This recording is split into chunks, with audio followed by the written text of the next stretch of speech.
Hello guys and welcome to the channel. ఇంత వర్షంలో కూడా ఎక్కడికి వెళ్తున్నామో తెలుసా? వినాయకుని నిమజ్జనం చూడడానికి వెళ్తున్నాము.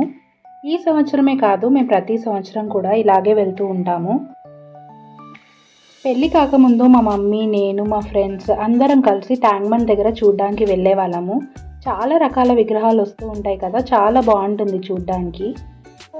ఇప్పుడు అంత దూరం వెళ్ళలేం కాబట్టి మా ఇంటి దగ్గరలోనే చెర్లపల్లి అనే ఏరియాలో ఒక చెరువు ఉంటుందన్నమాట. అక్కడ వినాయక నిమజ్జనాలు జరుగుతూ ఉంటాయి. సో అక్కడికి ప్రతి సంవత్సరం కూడా మేము వెళ్తూనే ఉంటాము. లాస్ట్ టైం ఆర్యాతో ప్రెగ్నెన్సీ ఉన్నప్పుడు కూడా నేను మిస్ అవ్వలేదు. హస్బెండ్స్ పెద్ద పెద్ద సర్ప్రైజెస్ ఇవ్వాలి అనుకోక్కర్లేదు, ఇలాంటి చిన్న చిన్న సరదాలు తీరిస్తే కూడా చాలా హ్యాపీగా అనిపిస్తుంది. పక్కనే చెరువు ఉంటుంది, కానీ ఇక్కడ ఒక చిన్న పాండ్ లాగా సెటప్ చేశారు. దీంట్లోనే వినాయక నిమజ్జనం చేస్తున్నారు. సోషల్ మీడియా వచ్చినప్పటి నుంచి ప్రతి పండగ కూడా చాలా హైలైట్ చేస్తున్నారు. అది వాళ్ళ కోసం చేస్తున్నారో వేరే వాళ్ళు చూడాలని చేస్తున్నారో అర్థం కావట్లేదు. ఒకప్పుడు ఏ పండగ అయినా కూడా వాళ్ళకి ఉన్న దాంట్లో చక్కగా చేసుకునే వాళ్ళు. ఇప్పుడు ప్రతిదీ కూడా డెకరేషన్స్ ఎక్కువైపోయాయి, మేకప్స్ ఎక్కువైపోయాయి. నేను ఎవరిని ఉద్దేశించి అనట్లేదు, బట్ అది వాళ్ళకే తెలియాలి. వినాయకుని నిమజ్జనం చూస్తుంటే ఇంకా బాధ అనిపిస్తుంది. సినిమా పాటలు పెట్టుకొని డాన్సులు చేస్తూ ఊరేగిస్తున్నారు. ఇదేం పద్ధతో నాకైతే అసలు అర్థం కావట్లేదు. నేను ఎవరిని ఉద్దేశించి అనట్లేదు, కానీ నేను ఈ మధ్య రీసెంట్గా టీవీలో చూశాను. ఎంటర్టైన్మెంట్ కోసం సినిమా అంటే రికార్డింగ్ డాన్సులు చేశారంట. వాళ్ళందరినీ అరెస్ట్ చేశారు. మీరు పూజలు సరిగ్గా చేయకపోయినా పర్లేదు, మొత్తమే మానేసేయండి, బట్ ఇలా దేవుణ్ణి అవమానించడం మాత్రం కరెక్ట్ కాదు. ఇష్టం ఉంటే దేవుడికి పూజ చెయ్యండి, లేదంటే మొత్తం మానేసేయండి. అంతేకాని దేవుడిని మాత్రం అవమానించకూడదు. మాకు పిల్లలు పుడితే వినాయకుడిని పెట్టుకోవాలని అనుకున్నాము, బట్ అనుకోకుండా లాస్ట్ ఇయర్ వినాయక చవితి రోజు చందు వాళ్ళ రిలేటివ్ ఒక చనిపోయారు. సో వాళ్ళ పద్ధతి ప్రకారం వినాయక చవితి రోజు చనిపోయారు కాబట్టి ఆ పండుగ చేసుకోరంట. మళ్ళీ అదే రోజు ఎవరైనా పుడితే అప్పుడు ఆ పండుగ చేసుకుంటారంట.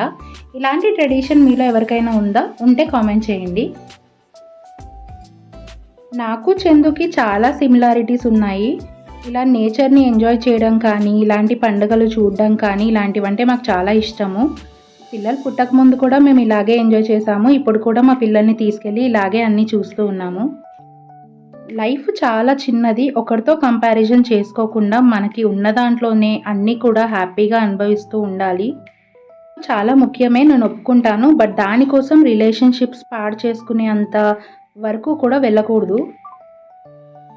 మేమైతే ఉన్న దాంట్లో హ్యాపీగా ఉంటూ ఇలాంటి చిన్న చిన్న సరదాలు చేస్తూనే ఉంటాము.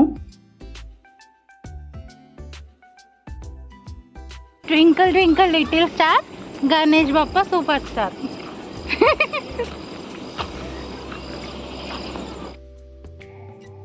వినాయకుడి నిమజ్జనం చూసేసి ఇంటికి బయలుదేరి వెళ్ళిపోయాము. ఆల్మోస్ట్ 10 అవుతుంది.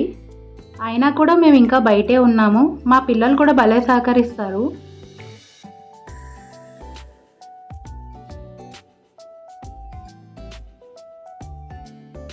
అవుతుంది and we are on the roads. Eyes on the road, not on your mobile.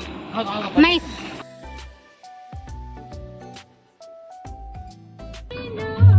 జున్ను తల్లి, షో యువర్ పాపా. పాపా జున్ను వాళ్ళ పాప అది. స్టార్ట్ అయిపోయాము. ఇప్పుడు మేము ఇంటికి వెళ్తున్నాం అనుకుంటున్నారా? అస్సలు కాదు. మేము యాక్చువల్గా చక్రీపురం అని ఒక చౌరస్తా ఉంటుంది, అక్కడి నుంచి రైట్ వెళ్ళాలి. బట్ మేము లెఫ్ట్ వెళ్తున్నాము. చూడండి, ఫర్ నో రీజన్ మేము అలా తిరుగుతూ ఉంటాం అనమాట. ఈసీఎల్ వరకు వెళ్ళి మళ్ళీ యూటర్న్ తీసుకొని మళ్ళీ ఇంటికి వెళ్తూ ఉంటాము.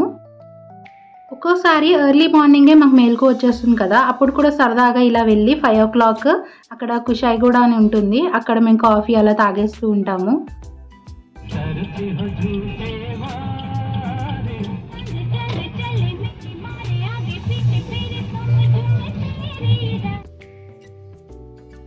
ఈసీఎల్ తర్వాత కుషాయిగూడ అని ఇది ఒక మార్కెట్ ప్లేస్ అనమాట. ప్రతి సంవత్సరం కూడా వీళ్ళు చాలా ఇన్నోవేటివ్గా ఆలోచించి డెకరేట్ చేస్తూ ఉంటారు. పిల్లలిద్దరికి కూడా వచ్చేటప్పుడు తినిపించుకొని వచ్చాను. అండ్ వినాయకుడి నిమజ్జనం రోజు మనకి ఏమైనా ఫుడ్ తక్కువగా ఉంటుందా? ప్రసాదం ఇస్తూనే ఉంటారు కదా. సో మా డిన్నర్ అలా అయితే అయిపోయింది.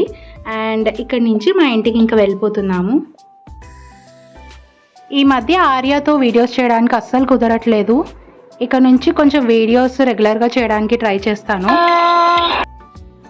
మీరు వినాయక చవితి ఎలా చేసుకున్నారో నాతో కామెంట్ సెక్షన్లో చెప్పండి. అండ్ ఇంకో వీడియోలో మళ్ళీ కలుద్దాము. Until then bye.